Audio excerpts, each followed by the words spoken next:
محبوب رب العالمین کے جلوہ گری کا مہینہ، آپ اسی مہینے میں تشریف لائے اور آقا کریم کی شان کیا ہے؟ اللہ تبارک و تعالیٰ کے نزدیک سرکار کا مرتبہ کیا ہے؟ اسے اگر جاننا ہو، اسے اگر پہچاننا ہو تو روایت ایک حضرت عائشہ صدیقہ کی۔ حضرت عائشہ فرماتی ہیں کہ اگر سرکار کے کردار کو، آپ کے ذات کو اگر جاننا ہو تو قرآن پڑھو، قرآن پڑھو۔ پورا قرآن سرکار کے نام ہے، پورا قرآن سرکار کی تعریف و توصیف میں رطب اللسان ہے۔ کہیں سرکار کے چہرے انور کا ذکر، کہیں سرکار کے زلف انور کا ذکر ملتا ہے، کہیں سرکار کے کملی روزے کا ذکر ملتا ہے، آپ کی اداؤں کا ذکر نظر آتا ہے۔ یہ قرآن جہاں ہمارے لیے کتاب ہدایت ہے، ہماری رہنمائی کرتا ہے، وہیں پر یہ پورا قرآن سرکار دو عالم صلی اللہ تعالیٰ علیہ وسلم کی نعت گوئی بھی کرتا ہے۔ پورا مکمل قرآن، اسی قرآن پاک میں اللہ نے ارشاد فرمایا وَلَسَوْفَ يُعْطِيكَ رَبُّكَ فَتَرْضَىٰ، اے محبوب آپ کا رب قریب اتنا آپ کو دے گا، آپ کو اتنا عطا کرے گا کہ آپ راضی ہو جائیں گا۔ جب یہ آیت کریمہ نازل ہوئی تو نبی پاک صلی اللہ تعالیٰ علیہ وسلم نے ارشاد فرمایا قربان جاؤ اپنے آقا و مولا پر، اپنے مالک آقا سرور دو عالم مالک کائنات پر قربان جاؤ، ان کی ذات پر۔ آپ نے یہ نہیں فرمایا کہ اللہ نے مجھ سے یہ فرمایا کہ اے محبوب تجھے میں اتنا دوں گا کہ تم راضی ہو جاؤ گے، تو یہ نہیں فرمایا کہ میں اس بات پر راضی ہوں کہ میرے اہل بیت جنت میں چلے جائیں، یہ نہیں فرمایا کہ میرے صحابہ جنت میں چلے جائیں، میرے بیٹے میری بیٹیاں جنت میں چلے جائیں، میری ازواج مطہرات جنت میں چلی جائیں، یہ نہیں فرمایا، بلکہ سرکار ارشاد فرماتے ہیں کہ میں اس وقت تک راضی نہیں ہوں گا جب تک کہ اللہ تبارک و تعالیٰ میری امت کے ایک ایک فرد کو جنت میں داخل نہ کر دے، جب تک میں اپنی امت کو جہنم سے نجات نہ دلا دوں گا، جب تک ایک ایک امتی کو جنت میں داخل نہ کروا دوں گا، میں اس وقت تک راضی نہیں ہوں۔ خدا کی رضا چاہتے ہیں دو عالم، خدا چاہتا ہے رضائے محمد۔ بس اس ایک شعر کو آپ یاد رکھیں، اسی شعر پر انشاءاللہ پوری گفتگو ہوگی، اسی شعر پر۔ تو اب آپ سوچیں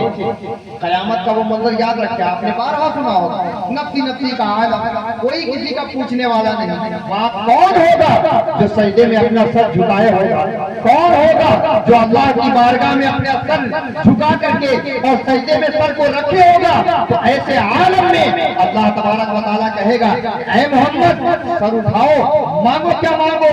ہو، مانگو عطا کیا جائے گا، کہو کیا کہتے ہو سنا جائے گا، جو چاہو مانگ لو۔ آج یہ پورا میدان محشر، یہ برم محشر آپ ہی کی رضامندی کے لیے تو سجائی گئی ہے، یہ پورا برم محشر آپ ہی کے جلوہ زیبا کو ظاہر کرنے کے لیے سجایا گیا ہے، آپ کے وقار کو دکھانے کے لیے سجایا گیا ہے، آپ کے مرتبے کو بتانے کے لیے سجایا گیا ہے۔ اے محمد مانگو کیا مانگتے ہو؟ تو اس وقت سرکار یہ نہیں کہیں گے کہ مجھے عالیشان مکان دے دیا جائے، اس وقت سرکار یہ نہیں کہیں گے کہ مجھے یہ عطا کر دیا جائے، بلکہ سرکار ایسے عالم میں بھی کہ حضرت آدم سے لے کر کے حضرت عیسیٰ تک ہر نبی اذهبوا الی غیری کہتے ہوئے نظر آئیں گے، نفسی نفسی کہتے ہوئے نظر آئیں گے، لیکن میرے آقا ایسے عالم میں بھی یہی ارشاد فرمائیں گے، یہی عرض کریں گے کہ اے مولا مجھے کچھ نہیں چاہیے بلکہ میری امت کو تو بخش دے، میری امت کی مغفرت فرما دے اور ان تمام امتیوں کو جنت میں جگہ عنایت فرما۔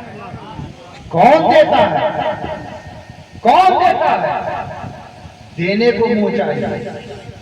کون دیتا ہے؟ دینے کو منہ چاہیے، دینے والا ہے سچا ہمارا۔ آج کہتے ہیں نا کہ نبی کو تو کوئی اختیار نہیں، جس کا نام محمد یا علی ہو اس کو کسی چیز کا اختیار نہیں، لیکن یاد کرو سرکار نے ہجرت فرمائی مکے سے، مدینہ شریف پہنچے، مدینے میں آپ اب تک نماز پڑھ رہے ہیں، آپ کا قبلہ، اہل اسلام کا قبلہ اب بھی جو ہے وہ بیت المقدس ہے، یعنی بیت المقدس کی جانب چہرہ کر کے سرکار بھی نماز ادا فرما رہے ہیں، آپ کے ساتھ تمام صحابہ کرام بیت المقدس کی طرف اپنا چہرہ کر کے نماز پڑھ رہے ہیں، لیکن آپ کی خواہش ہمیشہ سے یہ رہی، آپ کی خواہش یہ رہی کہ اللہ تبارک و تعالیٰ بیت المقدس کی جگہ پر کعبہ معظمہ کو ہمارا قبلہ بنا دے، کعبہ معظمہ کو ہمارا قبلہ بنا دے۔ لوگ کہتے ہیں نا کہ سرکار کو کسی چیز کا اختیار نہیں تھا اور سرکار کسی چیز کے مالک و مختار نہیں تھے، ان کو تو دیوار کے پیچھے کیا ہونے والا ہے اس کا علم نہیں تھا، لیکن سرکار کی اداؤں کو، سرکار کی چاہت کو، سرکار کی تمنا کو اللہ تبارک و تعالیٰ ایسے قبول فرماتا ہے۔ حضرت عائشہ صدیقہ ارشاد فرماتی ہے، حضرت عائشہ صدیقہ ارشاد فرماتی ہے، یا رسول اللہ صلی اللہ تعالیٰ علیہ وسلم ما ارى ربك الا يسارع في هواك، یا رسول اللہ میں کیا دیکھتی ہوں کہ آپ کی خواہش میں اللہ تبارک و تعالیٰ بڑی جلدی فرماتا ہے، یعنی آپ جس چیز کی خواہش فرماتے ہیں اللہ تبارک و تعالیٰ اسے مکمل فرما دیا کرتا ہے۔ یہ شان نبی کریم صلی اللہ تعالیٰ علیہ وسلم کی یہ کون جانے گا؟ یہ وہی جانے گا جو صحابی ہیں، جو وہابی ہیں انہیں یہ باتیں سمجھ میں نہیں آتی ہیں، جو صحابی ہیں انہیں یہ بات سمجھ میں آتی ہے، جو صحابیہ ہیں انہیں یہ بات سمجھ میں آ رہی ہے، کیونکہ انہوں نے دیکھا ہے سرکار کے لیل و نہار کو دیکھا ہے، انہوں نے دیکھا ہے کہ سرکار کی یہ خواہش تھی کہ ہمارا قبلہ کعبہ معظمہ ہو جائے، ہمارا قبلہ کعبہ معظمہ ہو، تو اللہ تبارک و تعالیٰ نے قرآن مقدسہ میں آیت کریمہ نازل فرما دی، فرمایا قد نرى تقلب وجهك في السماء فلنولينك قبلة ترضاها، کہ اے محبوب ہم یہ دیکھتے ہیں تمہارا بار بار آسمان کی طرف تم نگاہیں اٹھا کر کے دیکھنا، ہم دیکھ رہے ہیں، ہم تمہاری خواہش سے دیکھ رہے ہیں کہ تم یہ چاہتے ہو کہ ہم قبلہ بدل کر کے